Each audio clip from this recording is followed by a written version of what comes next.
سلام دوستان. امروز آموزش انژکتور موتورسیکلت رو داریم از قطعات سوزن انژکتور، استپر و بقیه چیز.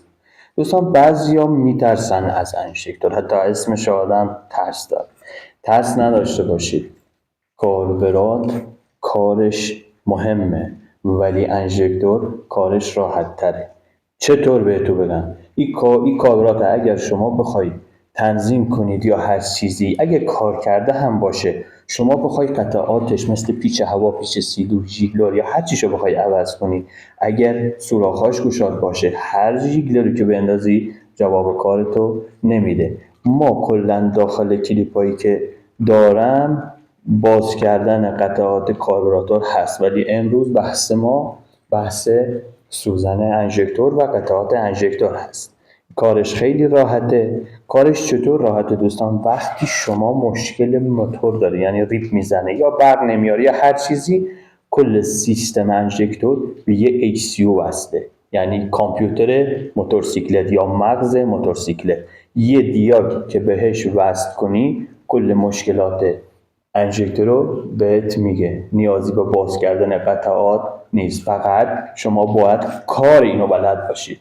دوستان این تراکتوری که اینجاست مینیاتوری درست کردم با قطعات موتورسیکلت، توی پیجم هست، این بالا میزنم، حتما ببینید، منتظر کامنتاتون هستم.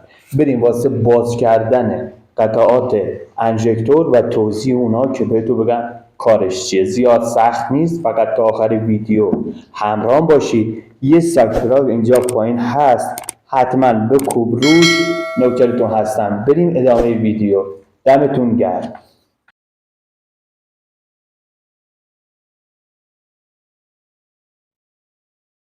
سلام دوستان، بریم واسه باز کردن و بستن اجزای موتورسیکلت انژکتور و منیفول. دوستان هیچ کار خاصی نداره، فقط یکم بلد باشی کارشون چیه، چون خود HCU یا کامپیوتر با دیاگ میگه مشکلشون چیه.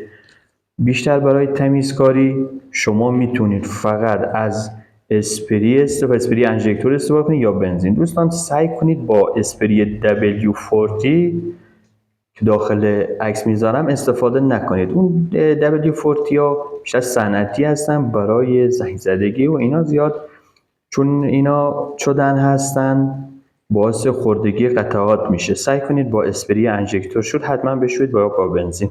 هیچ وقت باد با فشار داخل اینا نگیرید، اون قطعهاشون ظریفه، اورنگی دارن، باعث پارگی میشه. دوستان میریم سراغ خود منیفول. این منیفول یه دونه دریچه داره که هوا و اکسیژن وارد میشه به وسیله سیم گاز که شما میچرخونید از طرف مچی، این میچرخه و یه دونه پیچ سلو داره اینجا که با آچار آلن باز و بسته میشه برای تنظیم سیلو از سیلوی دستی. این پیچ سلو دستی رو شما وقتی بچرخونید این حالت گاز خوردن میشه، اینجوری آچر آلن کوچیک میخوره. بعد میریم سراغ سنسور اتوماتیک دریچه گاز. این وقتی بسته میشه، عکسش هم بالا میذارم که از بالا قشنگ ببینید، یعنی به محضی که HCU آلارم بده شما گاز رو بچرخونید، این هم به وسیله سنسوری که داخلش هست درست شده است، آلارم میده به سوزن انژکتور که چقدر اکسیژن وارد میشه و چقدر پاشش بنزین باشه. این سنسور دریچه گاز هست. موقعی که میخواستین این سنسور رو ببندید که با پیچ‌گوشی، حتما سعی کنید آچار یا پیچ‌گوشی هاشون جنس خوب و سالم باشه که پیچ ها هرز نشه. موقع بستن و دیاگ زدن دوستان سعی کنید که حتما تنظیم این درست باشه. موقعی که روشن میکنید یا داخل رو گاز نخوره. این تنظیم داره. موقتا من میبندم اینو. بعد میریم سراغ استوپر موتور. استوپر موتور کارش چیه؟ این کار همون سیلوی اتوماتیکی که داخل کاربرات هست انجام میدن. وقتی که موتورتون رو میخواید ببندید این استوپر رو حتما با اسپری تمیز کنید، هم نوک استوپر رو و هم جایی که هست. اگه بتونی با دستمال کاغذی چیزی تمیز کنید، چون این خیلی گرد و غبار میگیره، اینو حتما تمیز کنید. موقعی که موتور کار میکنه طرف میگه آقا موتورم خاموش میشه یا رو سلو وای نمیسته، مشکلش این میشه. اول تمیز میکنید، بعد میبندید، بعد دیاگ میزنید. این هم واسه استوپر موتور. بستنش هم کاری نداره. یه اورنگ میخوره جاش، اورنگ رو تمیز میکنید، اگر پاره است یا چی تعویض میکنید و آرومی یکم گریس یا روغن که بزنی راحت پاره نشه بره داخل. و 2 تا پیچ 4 سو یا پیچ آلن خور میخوره، معمولا بیشتر 4 سو میخوره، کم آلن ستاره‌ای میخوره. موقع هم پیچ ها را که میخواستی ببستی، اگر 2 تا بودن سعی کنید با هم ببندید، یعنی یه دفعه یکیشو صفر نکنید، چند دور اینو صفر کنید و برید چند دورم پیچ مقابلش رو صفر کنید که هرز نشه یا فشار به دریچه نیاد تا بیفته داخلش. میریم سراغ سنسور مپ یا سنسور دمای موقت. دوستان این سنسور مپ کارش چیه؟ وقتی موتورتون زیاد گاز بخوره یا مشکل داشته باشه یا گرد و غبار هرچی داخلش داشته باشه، این سنسور آلارم میده به ACU. ACU هم کارش چیه؟ تقسیم میکنه، هشدار میده به کیلومتر یا دیاگ که مشکل از هواست یا سنسور دماست. دوستان موقعی که سنسور مپ مشکل پیدا میکنه، موتور یا ریپ میزنه یا سیستم کامل آلارم به ACU نمیده، خطا میزنه داخل کیلومتر. موقع هم که بستید فرق میکنه. الان این سیستم گسون هست و چند مدل درش هست که چند اورنگ داره. الان اورنگ این خیلی ریزه، سعی کنید حواستون باشه اورنگ ها رو اگر خراب هستن تعویض کنید که هوا بین این دریچه ها بیرون نره. دوستان راه بستنش هم کاری نداره، فقط گفتم اسپری انژکتور استفاده کنید. موقعی که میبندید یک پیچ 4 سو داره یا پیچ آلنخور کوچیک، سعی کنید گفتم نرم یکم فشار بدید داخلش و با پیچ گوشیتون صفر کنید. میریم سراغ قطعه اصلی. هرچند که قطعه کلا اصلی هستن کارشون هم خیلی مهمه. میریم سراغ سوزن انژکتور. دوستان هیچ وقت باد داخل این سوزن انژکتور نگیرید، سعی کنید فقط با همون اسپری انژکتور شستشو کنید.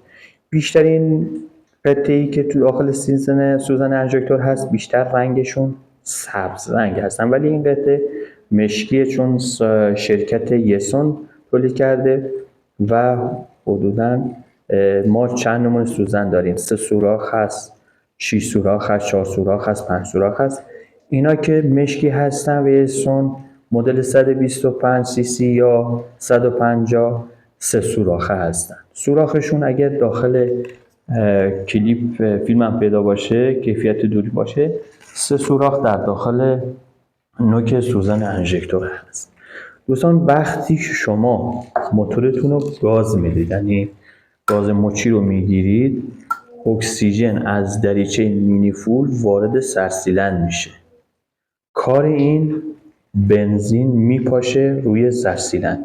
یعنی وقتی شما گاز میدید به دریچه سنسور گاز آلارم میده به ACU که چقدر اکسیژن و چقدر بنزین نیاز داره. اگه کم و زیاد باشه یا مشکل داشته باشن موتور شما ریپ میزنه یا بد روشن میشه. سعی کنید گفتم حتما با اسپری انژکتور شستشو بشه. یه اورنگ داره جلوی سوزن، حتما سعی کنید اگر خوردگی داره یا پارگی هست حتما تعویض کنید که هوا یا اکسیژن از بغل اورنگ وارد نشه.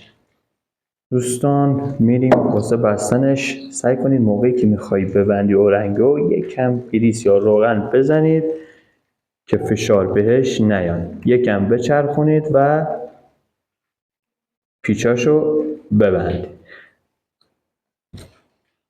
دوستان گفتم وقتی میخواید پیچای کل قطعات رو ببندید سعی کنید با هم ببندید، یعنی یکیشو تا آخر سفت نکنید بعد برید سراغ یکی دیگه، چون اینا جنساشون ضعیفه، احتمال شکستن هست و اینا دیگه با چسب دوقلو و چسب 1 2 3 سر جاشون محکم نمیستن که کارتو انجام بشه.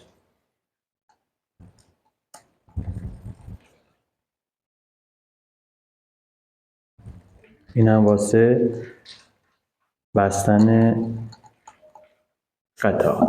دوستان اگر کل قطعات رو شما بستید میخواستید روشن کنید این کارو نکنید. اگر دیاگ دارید با دیاگ یه ریست کامل میکنن. اگر هم دیاگ همراهتون نیست سویچ رو چند بار 3 بار باز میکنید تا صدای پمپ بنزین بیاد، بعد میبندید 3 بار این کارو میکنید، بعد موتورتون رو روشن میکنید و استارت میزنید. دوستان تو پیجم کلی آموزش گذاشتم حتما ببینید. اینم تراکتور مینیاتوریمون تو پیجم ویدیوشو گذاشتم، از قطعات موتورسیکلت درست کردم، حتما ببینید. باز کردن قطعات کاربرات هم تو پیجم میذارم، اگه نباشه که فکر کنم هست گذاشتم یادم نیست، حتما ببینید. منتظر کامنت های قشنگتون هستم. یه دونه سابسکرایب این پایین هست، زنگولش هم حتما بزنید. منتظر کامنت های قشنگتون هستم.